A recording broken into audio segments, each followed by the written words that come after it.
So what happens if something happens that shouldn't happen? Enforcement action by us can be taken against the owner or that individual who improperly performs the service of the property. So just so you, not that I like throwing this out there, but just so you know where responsibility lies with certain situations. Registration, how will service providers, haulers, and installers be registered in the future? Similar to how they are now with some exceptions. There'll be application, there'll be a fee, there'll be a test for new people coming online.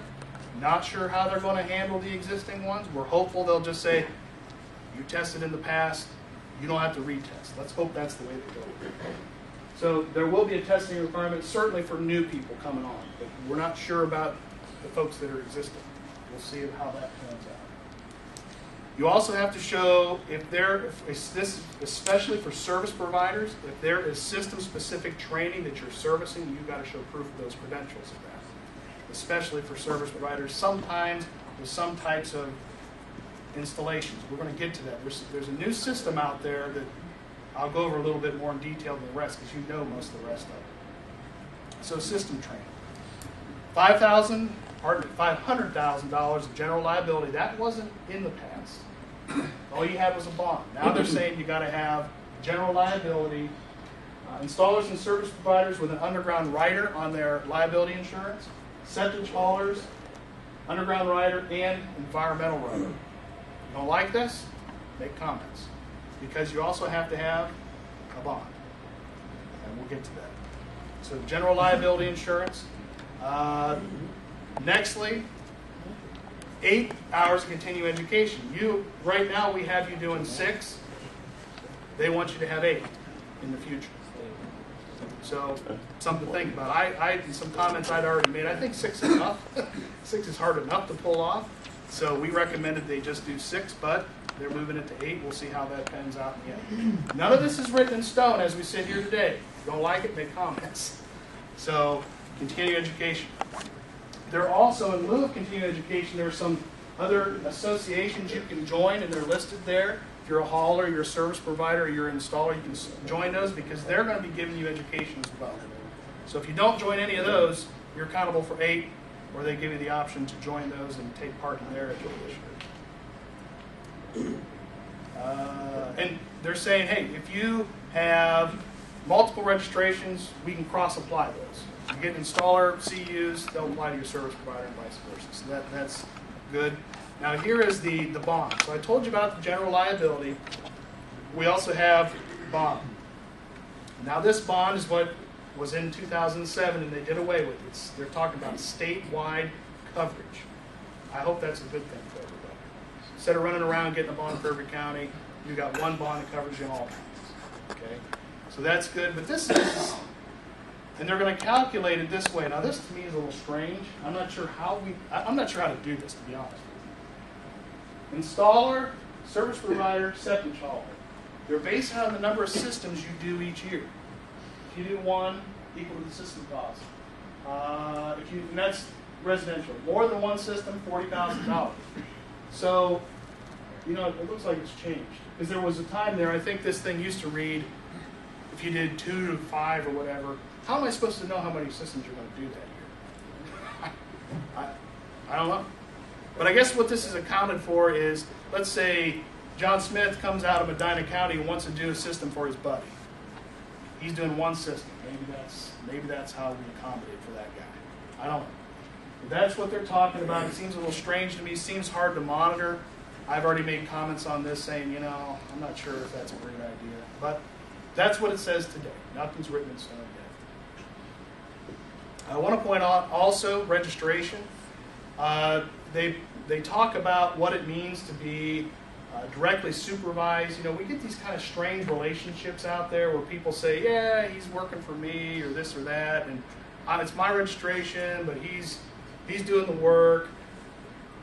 They're kind of trying to clarify what that means. So if you're directly supervised by the registrant, it means he instructs you and he controls you and you're his employee and he's responsible for your actions and he's reasonably available when you got questions. So if you don't meet those criteria, you're not being directly supervised, and you need your own registration. Okay, so they're trying to clarify these different relationships between contractors and employees.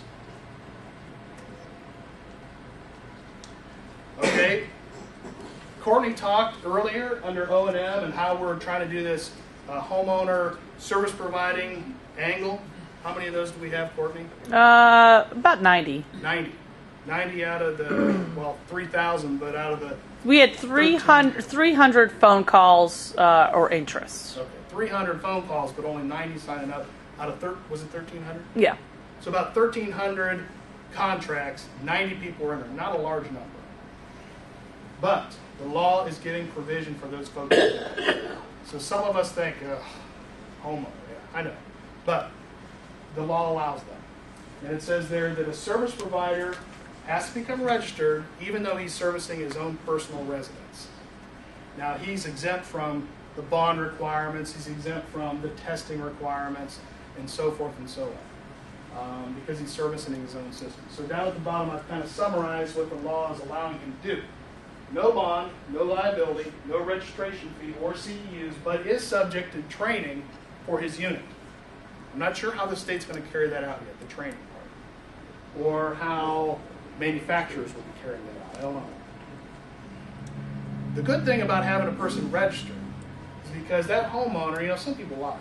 I learned that not too long ago. And their registration can be revoked.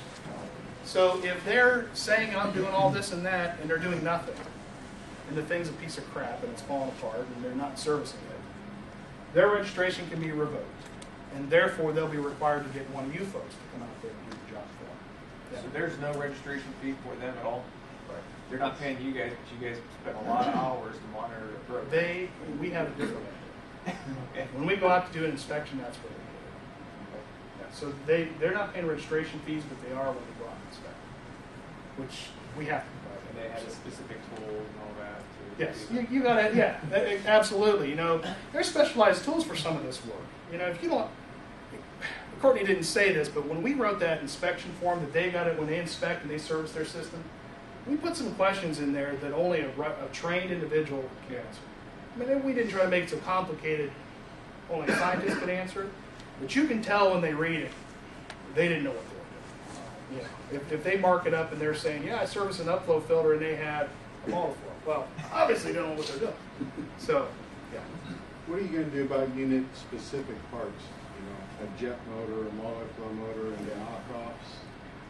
We, as of right now, there's a double-edged sword there, because that jet motor was approved through NSF to have that jet motor.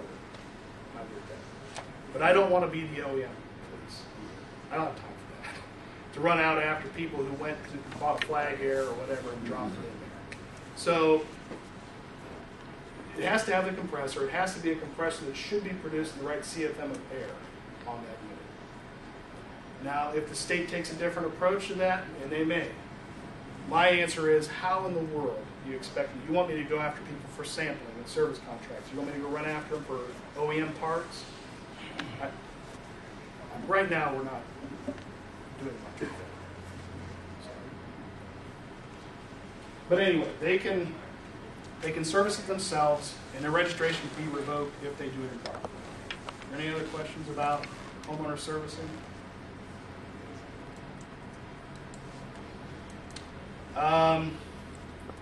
This part again is just basically there is teeth at the end of this. If people are doing things they shouldn't be doing and that are contrary to the law, you can have your registration suspended or revoked. The next thing that happens is if you're caught doing it after that happens, we go to the Court of Common Pleas, and they'll either throw you in jail or ban you from the county for the rest of your life. And that's happened to people, mostly plumbers. So we caught a guy that did it. We sent him a warning letter. Second time, he's plumbing a nursing home, or pardon me, a daycare facility. Should have had, the judge said, if you ever do this again, you're going to jail, and don't ever show your face in Southern California. That's what happens. If you do things contrary to the law and you've gotten caught doing it, there is teeth at the end of Another thing, flow estimation. I don't think in 2007 we had this. We're still at 120 gallons per day per bedroom. Everybody's familiar with that. But they're kind of based it on a 2-bedroom minimum. I don't think in 2007 that was in there. So that's, I think, is a good thing because, we have people say, I got 1 bedroom. Well, yeah, you might add on.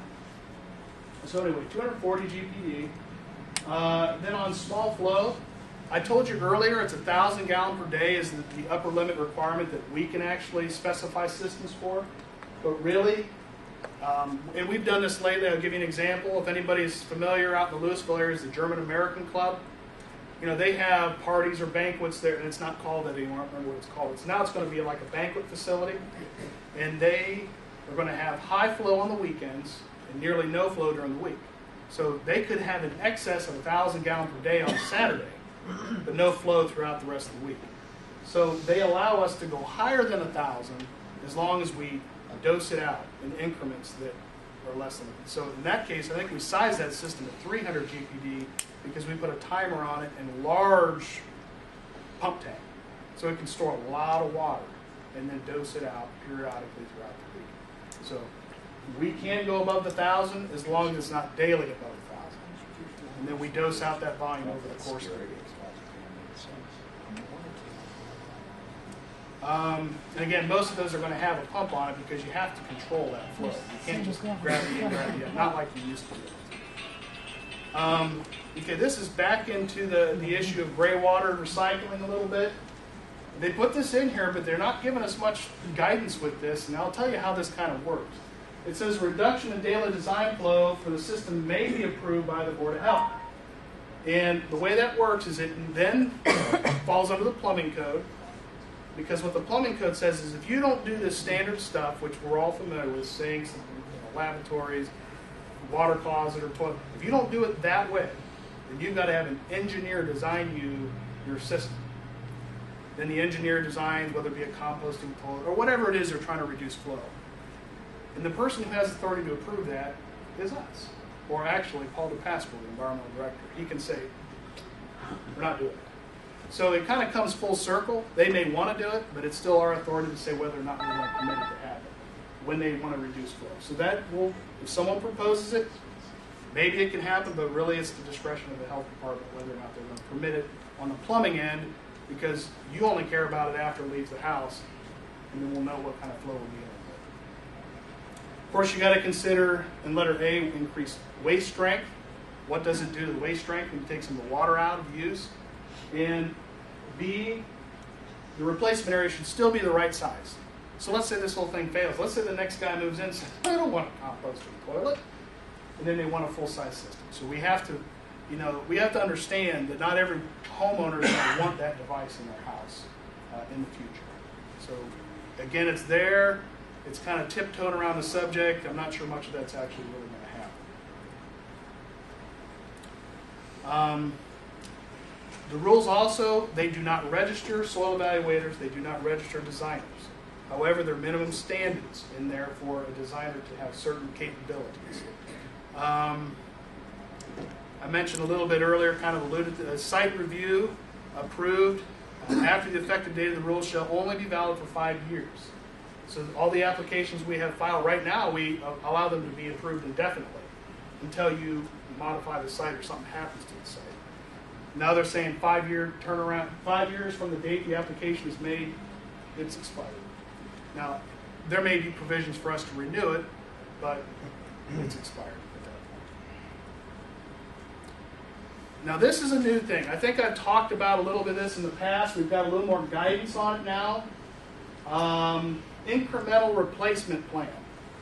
If you're a homeowner and you're not fully capable of being able to fund a full-size replacement system, the first priority is eliminate the public health nuisance, and that may be without a full replacement system. And maybe you can incrementally add components to the system so that you can first stop the public health nuisance and then get it to its correct size in due time. So they have put provisions in this law for incremental replacement systems that shall be valid from a period of a year to 3. So you have a year to 3 years to follow a particular plan to put in some kind of incremental replacement system.